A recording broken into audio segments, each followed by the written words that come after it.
C'est vrai que tout entrepreneur veut avoir des gens qui travaillent, c'est-à-dire les gens qui aiment le travail, les gens qui pourront travailler pour toi extra mile, comme les Anglais le disent, les gens qui pourront se dépasser, les gens qui pourront vraiment se donner à fond au sein de ton entreprise, les gens capables vraiment d'apporter une plus-value solide à ta structure pour sa performance et puis pour son avancement.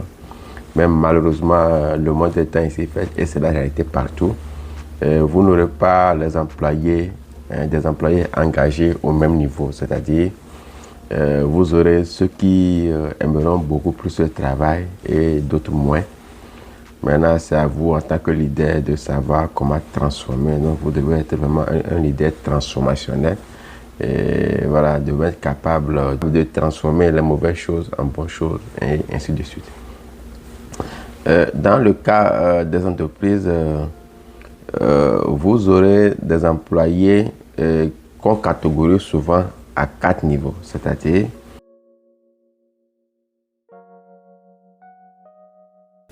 vous aurez des employés très engagés, c'est-à-dire les employés qui sont prêts vraiment à se donner, c'est-à-dire si ils doivent faire normalement 4 heures de boulot, ils sont prêts à travailler pendant 5 heures, ils ne vont rien du tout réclamer en retour.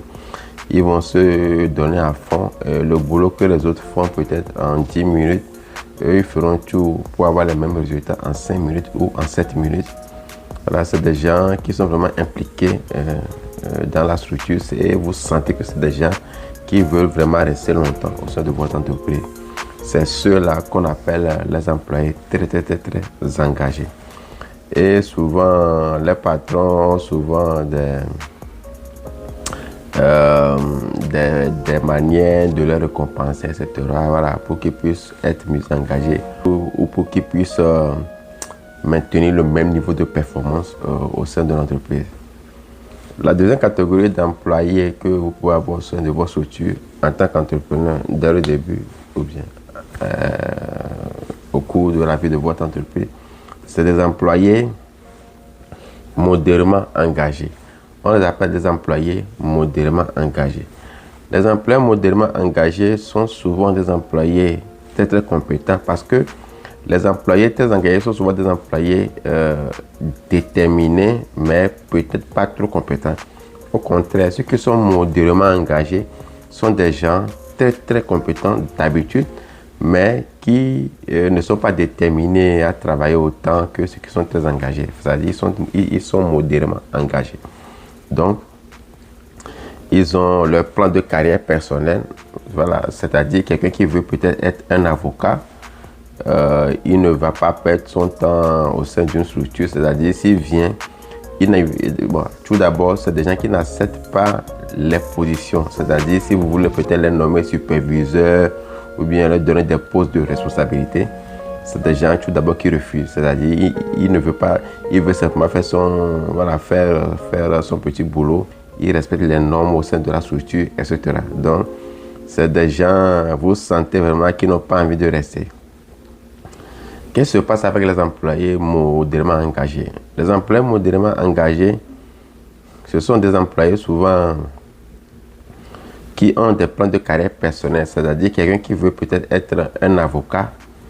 Voilà, si vous lui proposez un poste au sein d'une entreprise, voilà, s'il accepte, il ne va pas accepter des postes de responsabilité là-bas parce que lui veut être avocat. Maintenant, pour pouvoir transformer cette personne en quelqu'un de très engagé, il va falloir lui apporter son cabinet d'avocat au sein de ton entreprise. Voilà, ce qui n'est pas possible. Donc, c'est ce qui concerne les employés modérément engagés. À côté, nous avons les employés peu engagés. Les employés peu engagés, ce sont des employés qui viennent, ils font souvent le minimum, c'est-à-dire, ils viennent souvent, ils ne sont pas tellement intéressés. Ils viennent en retard, ils repartent très tôt. Voilà, c'est des gens qui ne finissent même pas le boulot.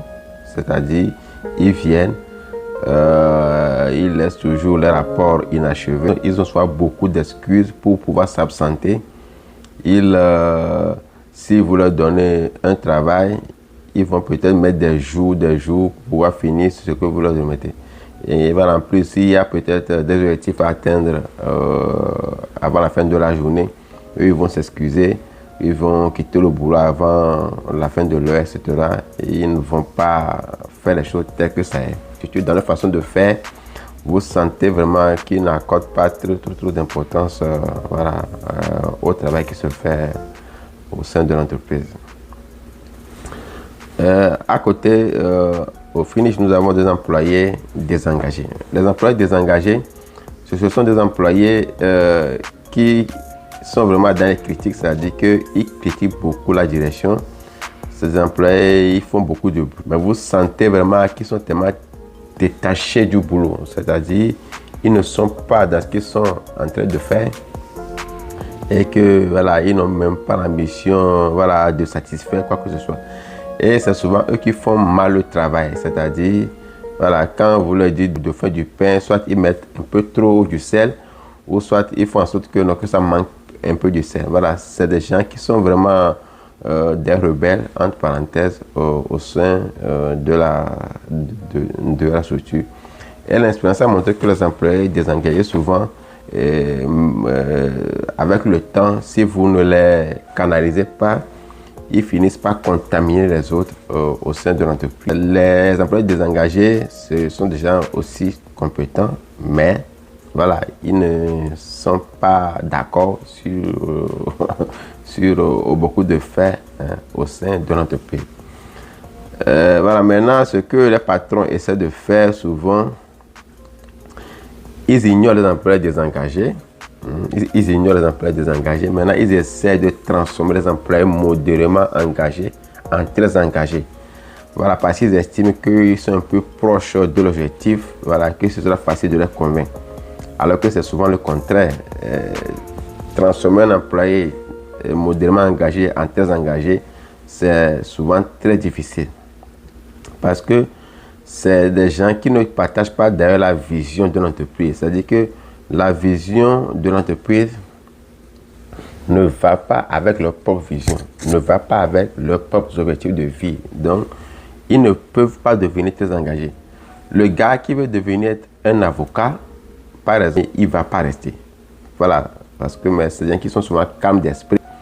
Et c'est des gens, quel que ce soit ce qui se passe au sein de la structure, ils s'en foutent complètement. Ils viennent, ils font leur travail, ils se donnent. Ils sont souvent appréciés par la direction, mais ils n'acceptent pas des postes de responsabilité au sein de l'entreprise. Parce qu'ils ne veulent simplement pas rester. Donc, si vous essayez de les convaincre de rester, je dirais que vous êtes vous êtes juste en train de perdre votre temps. Ils ne resteront pas. Parce qu'ils ont leurs propres objectifs de vie qui ne vont pas, qui ne matchent pas avec leurs objectifs ou bien avec la vision de la structure. Les patrons doivent au contraire essayer de transformer les désengagés en très engagés. C'est plus facile pour un désengagé de devenir très engagé que pour un modérément engagé de devenir très engagé. Voilà, parce que pour ceux qui sont désengagés, ils aiment la structure, ils ne sont juste pas d'accord de la façon dont les choses se font au sein de l'entreprise. Donc, ceux-là, par exemple, si vous essayez de les canaliser, de les remotiver et puis de répondre à certaines de leurs revendications, vous verrez que ceux-là, avec bien sûr une bonne dose de leadership, vous verrez vraiment que ceux-là vont rapidement devenir très, très, très engagés. Mais pour les modérément engagés, honnêtement, chers amis, c'est des gens que vous devez simplement ignorer. Simplement. Les laisser parce que ne les mettez même pas dans vos agendas parce que les modérément engagés ne vont jamais rester longtemps. 90% des employés modérément engagés ne restent pas longtemps au sein de vos structures. Je rappelle encore les quatre catégories d'employés, bien les 4 niveaux d'engagement que je venais de citer. Vous avez des employés très engagés qui sont au top,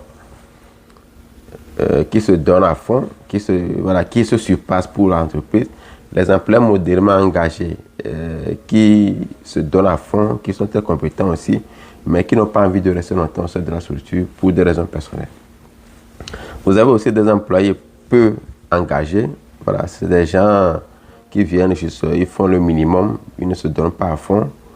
voilà, ils ne sont pas d'accord, voilà, ils viennent en retard, ils repartent très tôt, voilà, ils ne finissent même pas le boulot de partir.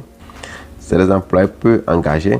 Et vous avez les employés maintenant qui sont désengagés. C'est des gens qui sont vraiment dans la critique, qui sont peut-être toxiques pour l'environnement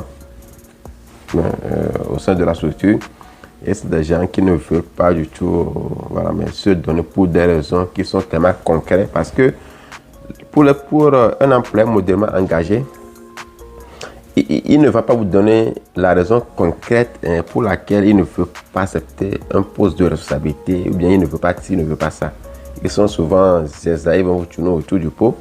Mais les employés désengagés, ils vont être clairs avec vous. Les employés désengagés sont souvent dans la vision. Ils sont bien sûr dans la vision, mais ils ne sont juste pas d'accord. Est-ce que vous voyez? Donc c'est un peu comme ça que ça se passe. Donc, il faut que les patrons se réveillent. Voilà, c'est à vous de voir. Maintenant, pour pouvoir manager tout cela au sein de votre structure, il faut que vous soyez un leader transformationnel.